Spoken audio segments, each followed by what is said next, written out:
Bat మాట్లాడినారు, bat చేస్తారు, అంతా ఓకే అండి. నేను నా ఇంటికి వెళ్తానంటే ఇంట్లో ట్రస్ట్ అంటే అది కోర్టులో ఉంది.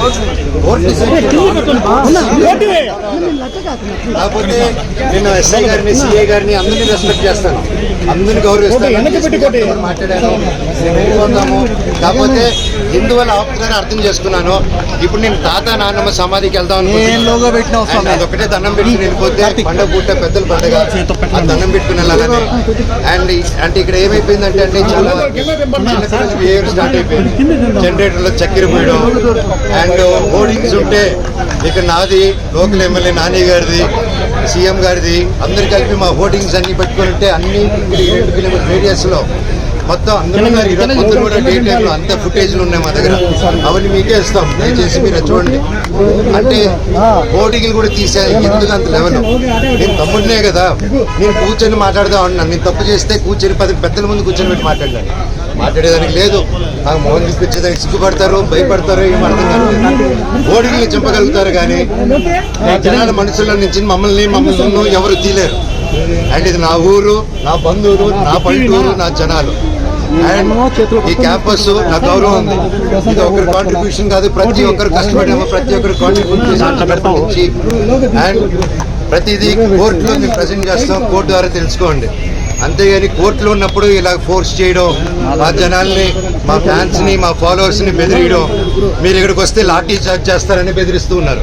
మేము ఇక్కడికి వస్తారు సార్, వస్తే లాఠీ చార్జ్ చేస్తాం. ఎందుకు లాఠీ చార్జ్ చేస్తారు సార్? నేను మా ఊరికి వెళ్ళినా, నా బంధువుల్ని కలిసిన, జల్లికెట్టుకు పోయినా, ఇక్కడికి వచ్చినా నేను సార్ రావచ్చు అంటే రావద్దు అన్నారు. సరే ఓకే, తిరుక్కుని పోతున్నాను సార్, నా తాత నాన్నమ్మ సమాధి దగ్గర పోతాను, మీరే పోలీసులు రండి సార్, మీరు నాతో పాటు రండి, నేను జస్ట్ 2 నిమిషాలు సమాధికి దండం పెట్టుకొని ఘాటుకి పోతాను సార్ అని చెప్పాను. ఆ పర్మిషన్ తీసుకొని సార్ అవుతే వెళ్తాను, రానిస్తే ఓకే, లేకపోతే ట్రై చేస్తాను. అక్కడి నుంచి స్టేషన్కి వెళ్ళి నేను నా తరఫున కంప్లైంట్ పెట్టుకుంటాను.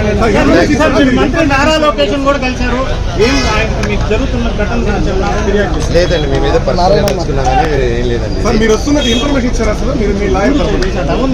లాయర్ తరఫున ఇన్ఫర్మేషన్ అదేం లేదు సార్. సార్ నేను లేను సార్, నేను లాయర్ని పెట్టి ఇచ్చేద్దాం, వీడిని హోటల్ని నింపుదాం, వీడు పడుకొని ఇంట్లో పిల్లలు ఉండగా చక్కెర పోద్దాం, ఇవన్నీ నేను చేయను సార్. మీకు తెలుసు కదా, లోకల్లోనే కదా మీరంతా, ఈ లోకల్లో తెలుసు కదా నా గురించి. మీకు నా గురించి అడిగి ఉంటారు ఊళ్ళో సరదాగా కెమెరాలు ఎత్తుకొని వీడేంది, వీడి కథ ఏందని అడిగి మీకే అర్థమైపోతుంది అంతా. నేను కేవలం నేను అడిగిందల్లా ఒకటే, ఇక్కడ జనాలు హాస్టల్ అండ్ ఆ తర్వాత బయట చదివే హాస్టల్స్ దగ్గర కూడా క్యాష్ డిమాండ్ చేద్దాం.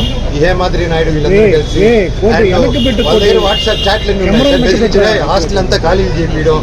అండ్ ఎలా సార్, ఒక ప్రైవేట్ వాళ్ళకి సొంత, నేను ఒక కంపెనీ ఓపెన్ చేసి, వల్మరం కంపెనీ ఓపెన్ చేసి నేను చేయలేను కదా సార్. సో నేను అడిగా, స్టూడెంట్స్కి ప్రాబ్లం అవుతుంది, ఇక్కడ ఉన్న విలేజెస్ ప్రాబ్లం అవుతుంది, అందరూ మన వాళ్ళు, ఎట్లా వీళ్ళకి ఏదో ఒకటి చేయాలి కదా, మనం కూర్చొని మాట్లాడదాము, ఇబ్బందులు అవుతున్నాయి నాన్న, మీ వరకు రావట్లేదు అంటే నాన్నగారు వరకు రీచ్ అయ్యేలా కూడా నేను తీసుకెళ్ళట్లేదు.